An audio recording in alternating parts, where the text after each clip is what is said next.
जी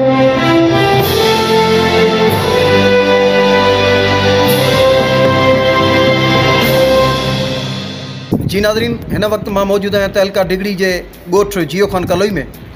अचो त हितां जे माण्हुनि खां पुछूं त हिननि जो चवणु छा आहे। साईं, ही असांजे अस्पताल खे तक़रीबन असांजो ॻोठ आहे 500 घरनि ते मुश्तमिल आहे। ऐं हीअ जेका अस्पताल ठही आहे 2012 में, ऐं 2012 खां वठी हिन अस्पताल में न का स्टाफ असांखे ॾिनी वई। ऐं असां जेके बि असांखे जेके हिन ॻोठ में असांखे जेके तकलीफ़ूं पेश अचनि थियूं, ऐं असांजो जेको तालके अस्पताल आहे उहो तक़रीबन 8-10 किलोमीटर परे आहे। ऐं असांजे जेके पेशेंट असां वटि हिते जेके थियनि था मरीज़ वीचारा, उहे जेके ख़तरनाक हालत में हूंदा आहिनि, पोइ विच में ई वीचारा डेथ करे वञनि। ऐं हिन अस्पताल खे महिरबानी करे वॾनि खे असांखे अपील थी कजे, असांखे महिरबानी करे हिन अस्पताल खे अस्पताल ठाराई वञे ऐं असांखे स्टाफ ॾिनी वञे। हालांकि असांखे जेको आहे न, उन खां पोइ असांखे कुझु न कुझु असांजी बचाव थिए। ऐं कुझु हिन अस्पताल में तक़रीबन हीअ जेका आहे न, हिन रिपेयरिंग कई वञे। हिन अस्पताल जी कंडीशन ॾिसो पिया वई, हिन अस्पताल खे जीअं ठाराइण खां पोइ जीअं न कुझु कोन कयो हुयो। ऐं हेल्थ वारनि असांजे लाइ कुझु कोन कयो। जीअं हिन बिल्डिंग खे ख़ाली असांखे बिल्डिंग ठाराए ॾेई विया, ऐं उनखां पोइ बसि पोइवारी कोन कयो। न असां जेके हिन में जेको ख़र्चु थियो आहे अजायो थियो आहे, असांखे फ़ाइदो कोन थियो हिन अस्पताल में। ऐं महिरबानी करे चीफ मिनिस्टर खे अपील आहे ऐं हेल्थ मिनिस्टर खे अपील आहे त असांखे जेको आहे हिन अस्पताल खे मुकमल करे ऐं असांखे स्टाफ ॾिनी वञे। त असांजे जेको हॉस्पिटल में तव्हां ॾिसो पिया तक़रीबन त 600-700 घर आहिनि असांजे वटि। आसे पासे में असांजो जेको तकलीफ़ूं जाम आहिनि, ऐं तकलीफ़ जे हिसाब सां जेको आहे असांखे जेको आहे के टाइम के सवारियूं आहिनि, के टाइम कोन आहिनि, के टाइम ते जेको आहे वठियो बि अचूं था कि तव्हांखे जेको कंहिंजूं कालूं लॻनि थियूं, कंहिंजूं लॻनि बि कोन थियूं। ऐं असां जेको आहे पाण ॾिसो था डिसिप्लिन जेको असांजो ठहियलु आहे। ऐं हिन में जेको आहे ज़ाहिरी जेको तव्हां तस्वीर जेको लॻे पई, ज़ाहिरी तव्हां पहिरीं तस्वीर चेक करियो। ऐं टाइल जेको लॻल आहिनि उहे टाइल बि कोन आहिनि। हिते न डॉक्टर आहिनि, न को कुझु आहे, न को का शइ इशू थियो आहे।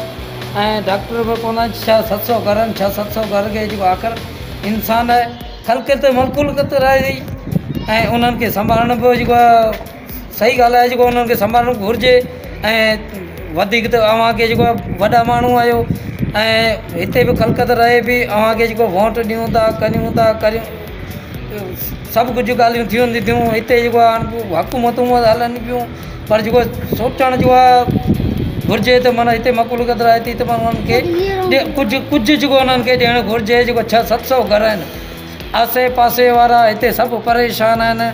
ऐं कंहिं वटि जेको सवारी आहे, कंहिं वटि कोन्हे, ऐं जेको सवारी लाइ बि परेशान आहिनि, ऐं को बीमारी लाइ परेशान थियो वञे। सभु भई आहे बीमारी लाइ, पर जेको अलाह पन आॾे जेको कंहिं पहिरीं ॻाल्हि इहा आहे त जेको कंहिंखे बीमारी जी थिए न, सुठी ॻाल्हि इहा आहे, भली ॻाल्हि त इहा हूंदी आहे। जी महिरबानी अदा तव्हांजो। नाज़रीन, वधीक हिननि जो चवणु आहे त हीअ जियो खान कलोई जो ॻोठु आहे तहलका डिगड़ी जे हिकु नंढड़े स्टाफ अंबमोरी लॻ। ॾिसो त हीअ तव्हांजे साम्हूं आहे। हिन जो चवणु आहे, हितां जे माण्हुनि जो चवणु आहे त हिन अस्पताल खे ठहंदे तक़रीबन 2012 में ठही आहे।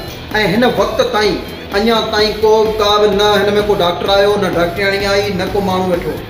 जीअं त नाज़रीन हितां जे माण्हुनि जो चवणु आहे त 2012 खां वठी हीअ अस्पताल ज़बून थी वई आहे। हीअ हेॾो गवर्नमेंट जो नुक़सानु ऐं हेॾी हेल्थ जी नाहिली, ऐं ॾिसो त गवर्नमेंट जो केॾो नुक़सानु थियो आहे। ऐं हिन वधीक हिननि जो चवणु आहे त असांजो ॻोठु तक़रीबन 500 खां 600 घरनि ते मुश्तमिल आहे। ऐं नाज़रीन हितां जे माण्हुनि जो चवणु आहे त हिन जी 2012 जे ठहण खां पोइ मुकमल तौर ते हीअ ज़बून थी चुकी आहे। मुंहिंजो कैमरामैन तव्हांखे ॾसी रहियो आहे त ॾिसो बिल्कुलु हीअ अस्पताल ख़तमु थी चुकी आहे, पर हिते को बि डॉक्टर न आयो ऐं इन जो को बि रद्द अमल नाहे निकितो। असां अपील था कयूं पंहिंजे बस वारनि खे त महिरबानी करे असांखे को डॉक्टर ॾिनो वञे, का डॉक्टराणी ॾिनी वञे। जीअं त नाज़रीन हितां असां जीअं वेंदा आहियूं त असां पंहिंजो को बि असां हितां खां जान मोहम्मद हितां खां असां खां तक़रीबन 4 किलोमीटर पंधु परे आहे। ऐं डिगड़ी जे करे असां पंहिंजे मरीज़नि खे खणी था वञूं त हितां खां तक़रीबन 5 किलोमीटर पंधु परे आहे ऐं हितां जे माण्हुनि जो चवणु आहे त जेकॾहिं असां हितां मरीज़ खणी था वञूं नींद ई असां पंहिंजे मरीज़ जेसि ताईं रस्ते में ई गुज़ारे थो वञे त महिरबानी करे असांखे कुझु इहा सहूलियत ॾिनी वञे। असां पंहिंजे बस वारनि खे हिकु अपील था कयूं त महिरबानी करे असांजे लाइ इहे सहूलियतूं मुहैया कयूं वञनि। जी नाज़रीन, सोच टीवी सां गॾु सैयद अली हसन शाह लुत्फ़ाबाद। सब्सक्राइब कयो हमारे पंहिंजो चैनल सोच टीवी के बेल आइकन के दबाएं कदें भी न विसारींदा। सब्सक्राइब करें आपके अपने चैनल सोच टीवी को और बेल आइकन पर क्लिक करना ना भूलें।